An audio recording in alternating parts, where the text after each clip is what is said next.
when we had made fun of him in the past and we got angry letters from his attorneys and demands to stop making fun of him, um, that's just him ginning up controversy and ginning up something for people to talk about. So yeah, I agree. That's really not a way that you can, go after him if you want to go after him. Scott, hello, welcome to Times Radio. Thanks for having me, Hugo. Look, you were the longest serving editor of The Onion, having done stints at the company in the 80s, the 90s, and the 2000s, but you left before Donald Trump's first term. Would you see that first term as being a turning point in political satire? Yeah, I will add though that while I was still there, we of course made jokes about him, and we got some really angry letters from his attorney, Michael Cohen, who called us repeatedly demanding retractions and that stories be pulled. So I've had my experiences with Donald Trump. Uh, what has my reaction been to the Onion's coverage of Donald Trump? I think it's been great. I think, the Onion's been around for many presidents since Reagan. And we always try to come up with some sort of character, a characterization, a caricature of the president and kind of go with that. Um, and, Trump is such a living hyperbole. He's like a caricature himself. So this is one of the first times I've seen The Onion not really go that way, not really find a specific character trait. They're using a lot of character irony. I know I'm really getting into the weeds with you here. No, I love it. It's my jam. Carry on. Good, good. So yeah, they use a lot of character irony, which is something we did with George W. Bush a good amount, where you show the person acting in a way that's the opposite of the way that you would expect. For example, a recent headline was Trump calmly reminds nation that desire is the root of all suffering. So that's one way you can sort of do that. Many of their other jokes poke fun at his ideas, his policies. Trump won't rule out Third Reich is one of their headlines. So you're kind of needling at people's fears about him without necessarily using him and his defining traits as the crux of the joke, if you know what I mean. I'm interested in the sort of the I don't know the evolution of your thought on that. The fact that you have to use what you call that character irony. In 2017, you published Trump's America. Many of the jokes in there these days, they almost look like news reports. You've got Donald Trump's world map that shows Canada as the next 50 states, for example. I mean, he thinks it should just be one state, but sure, Yeah. or like him saying we're going to get tough on science. A few eggheads might get fired. Big deal. It's all stuff you can completely imagine him saying. It's almost not even funny anymore. Yeah, that was a really fun and interesting book. And I wrote it after leaving The Onion and put together a new team of people. I was used to dealing with my team at The Onion. And, when you do a lot of research and you figure out who someone is, uh, and we really feel like we figured out who Donald Trump is, then you sort of let the comedy writers loose. And it's like, okay, what's funny? What's funny there? And the thing with Trump that we found was, you can hyperbolize him because yes, he's a hyperbole, but if you keep pushing it and keep pushing it and turn up the dial on the hyperbole to 11, you're going to come up with some outrageous scenarios. Now, here's another in the weeds thing about the comedy business is all comedy writers know that nothing you create in your head, like a joke that you write, is ever going to be as funny as something funny that happens in real life. It's just not how humans work. So when you can come up with a joke through comedy writing where you're really pushing it, you're really trying to be hyperbolic and use all the other tools of comedy, and then it actually happens in real life and you predict the future, you predict the behavior of a character, that's like there's nothing sweeter than that because you've literally done both. You've harnessed what happened in real life that is genuinely funny to people and married that with comedy that you wrote. And so, yeah, I appreciate you pointing that out. I'm proud of that book. You missed the subhead, though, which is very funny. And I didn't come up with it. The publisher came up with it, but it's Trump's America. Buy this book and Mexico will pay for it. That is very good. That's Yeah. perfect. I mean, so I am, once a week I write a satirical column myself, and I'm fascinated to hear you talk about that. The idea about you parody somebody by turning it up to 11. That's what people ask me myself about parodying Donald Trump. That's what I always say. That's why he's so hard, because you can't turn him up to 11 because he's already turned up to infinity. There is nothing you can put in his mouth that you can't imagine him saying without going the opposite way, without doing that character irony thing you mentioned. Did it take you, I mean, and I guess other writers at The Onion, a while to realize you had to do that because the normal tools just don't quite work?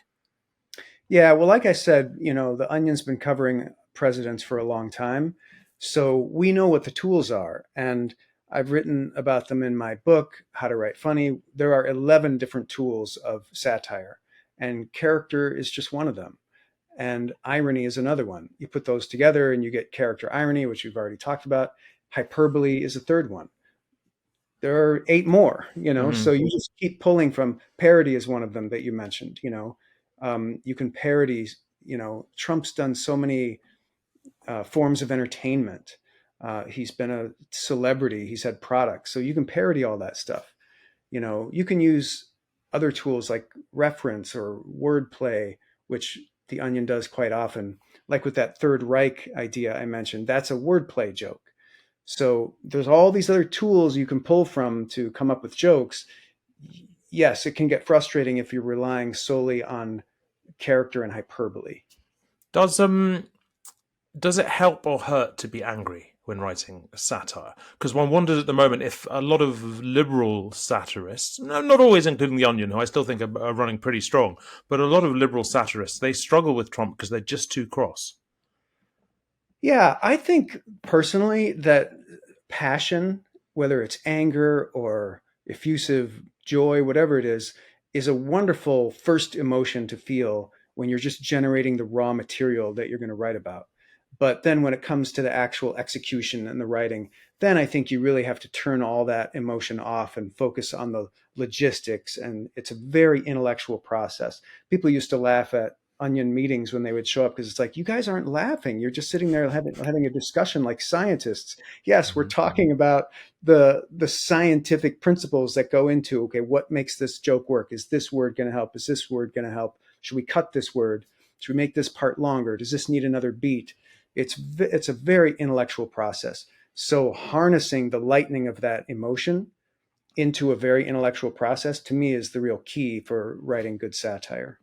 Some more right wing conservative Republican satirists are having quite a good run at the moment. The Babylon Bee, which I mean, I personally think has sort of gone from being almost unreadable about 10 years ago, it's having quite a good run at the moment. What have they got at the moment? What is the thing that they can do, being closer to his part of the political spectrum, that perhaps the left or liberals or centrists even kind of struggle with? Yeah, they are doing quite well. And I interviewed the editor for my podcast a while back and was very curious about that. So, everything about humor, comedy, satire, all of it is the subtext. What are you saying? What is the message you're communicating through your humor? And the best humorists know that it's a losing battle to try to pit left against right. You're going to alienate half of the audience. You're going to be seen as a shill for your tribe, your side. And so that was the battle that the Babylon Bee faced. And all good satirists know that the real battle is not left versus right. It's 1% versus 99%. It's the people versus the powerful. And so when you're on the left, that's usually easy to do because the left is the poor, the disenfranchised, the marginalized communities, and you can elevate them and knock the people in power, the conservative, entrenched establishment. But if you're the Babylon Bee and you are supporting, conservative values, the church, things that are the establishment are conservative, it takes a little bit of a mindset to shift to suddenly focus on, okay, how can we make that the victim? How can we elevate a victim that we can find in this situation? Now, some of their stuff doesn't really hit, like they go after AOC a lot, and it kind of works because she is in the power structure, but she's also, a minority in the power structure. She's a woman, she's Latino, and she gets death threats every day. So you're in strange territory when you're like going after someone like that, and not the top person in the power structure. You know what I mean? So, I mean, some of their stuff has real bite. Like there was the Germany commits to 100% electric vehicle terror attacks by 2035. That's an Good. ultimate. It's an ultimately right wing joke. It's a very funny one. Yeah, and it's got its heart in the right place. It's funny, And again, the good satirist knows it's not about left versus right. It's about finding the stupidity in the power structure and tearing it down. And they do that with that joke. Yeah. Mm. There were some Onion headlines that sort of like live on forever. That after the mass shootings in the US, there was the headline: "No way to prevent this," says only nation where this regularly happens. That's Is that funny? I mean, it's powerful. It works. It gets you in the place that's right next to funny. But is it funny? Yeah. Well, is there anything funny about a mass shooting? No. Mm. However, is humor a coping mechanism for tragedy? Absolutely. Does it help us regain our humanity after we're stuck in fear state or after we're in a trauma? Absolutely. It's a one humor and all of its affects are just a wonderful way to heal from tragedy. So maybe you're not going to get a knee slapper. Maybe the joke is going to be more of a thinker. Um, I'll tell you, before we came up with that headline, it was written by a great writer named Jason Roeder in around 2012. When we came up with it, we're like, oh my goodness, this saves us so much grief, because every time there was a mass shooting, a big one before that, we had to write an original joke every time there was a mass shooting, because the Onion can't be like the talk show hosts where they come out and say something tragic happened today and I'm not going to be funny and we're Mm. going to have a serious discussion. The Onion's always in character, so it's always got to be its funny fake news character. So that non-knee slapper thinker of a joke is just, for me, powerful satire. It's powerful literature that keeps hitting the point home. And at some point, you do have to laugh at the absurdity of it, and hopefully, that's a way to get people there. I'm interested in what you think as being the power of satire. I suppose even the use of satire, the political use of satire. There's a fantastic Peter Cook quote, which I know you'll know, but our listeners might not, where he talks about those wonderful Berlin cabarets, which did so much to stop the rise of Hitler and prevent the outbreak of the Second World War, which is just sort of priceless about the Yeah. futility of it all. But I mean, do you see it as futile, or do you think satire can really make a difference? Yeah, the older I get, the more I realize that it is futile in terms of, will it make a difference? Will it change policy? Yet, on an individual level, is it going to help people cope? Is it going to help people manage the stress of living in a tyrannical government, let's say? Yes. It's rarely going to topple empires. It's rarely going to change the vast movement of the political pendulum or what have you. And you wish it would. You hope that it would. Um, and if it does, it's only like on an individual level and in small ways. So for me, the power of satire is all about what it does to the individual readers or viewer, if we're talking about TV or movie satire, their ability to um, deal with the stress and the tragedy of being out of power, being a lowly serf and dealing with all these policies and ideas that hurt them over the long term.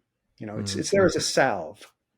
I mean to come back to Trump, I often think when you're writing satire about somebody, that when you're not just when you're parodying them, but particularly when you're parodying them, in a sense what you're doing is, like, in the sort of vernacular, you're owning them. You're taking their character and you're taking it away from them, and you're making it do things that they don't want it to do. Is it possible to own Trump in that way? Is he just resistant to it because he would never recognize the impact himself?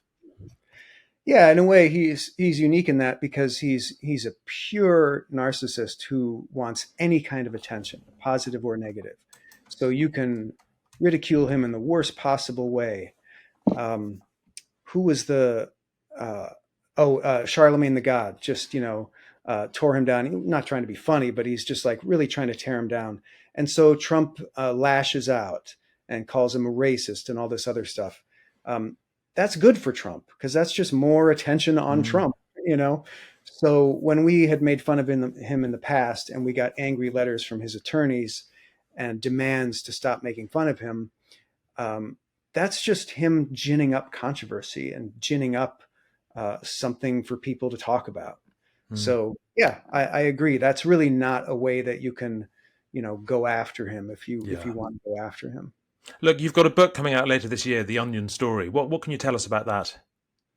Oh yeah, I'm really excited about this book because it's my story with the Onion from issue one to the present. It's been an on and off love-hate relationship. But as you said, I was owner and editor for much of the Onion's first 25 years, and I've got all the inside stories. There's so many funny instances. Trump isn't the only president who tried to sue us and get angry at some of the stuff that we were writing, and those stories are really fun and funny, and I weave it into my personal life story and some of my personal tragedies and how those things fueled my satire and vice versa. Oh, I'm looking forward to that. Look, finally, Scott, before I let you go, can you give us your top three headlines over the years? Oh boy, my top three headlines. I think some of them have swearing in them, and I don't know if you allow swearing on this show. I'm sure we can beep it out. It's funny. One of my favorite Onion headlines has swearing in it as well. Yeah, I'll let you go first. sure. But I'll keep it simple. A couple of really short ones that I just think are great are Kitten thinks of murder all day. Um, Babies are stupid. And those were both written by Todd Hanson, who's a head writer of The Onion for many years, who I love dearly. And then my last one, not a great headline, but the story is amazing, and I recommend everybody look it up and read it because it's super funny. The headline was an editorial written by the CEO of the Gillette Razor Company, and the headline is "Fuck it, we're doing 5 blades." Do you know that was going to be one of mine as well? I love that It's the beautiful, brilliance and of that, and it came true. yeah, that's the best thing about it. A Yeah. few months after we wrote that, Gillette unveiled the very first 5 bladed razor. Oh, magnificent! I mean, I'm so glad you mentioned that one. People always cite, drugs win drug war, which is of course excellent, but There's a lot of winners. Yeah. the 5 blades, I think that tells us everything about life, doesn't it?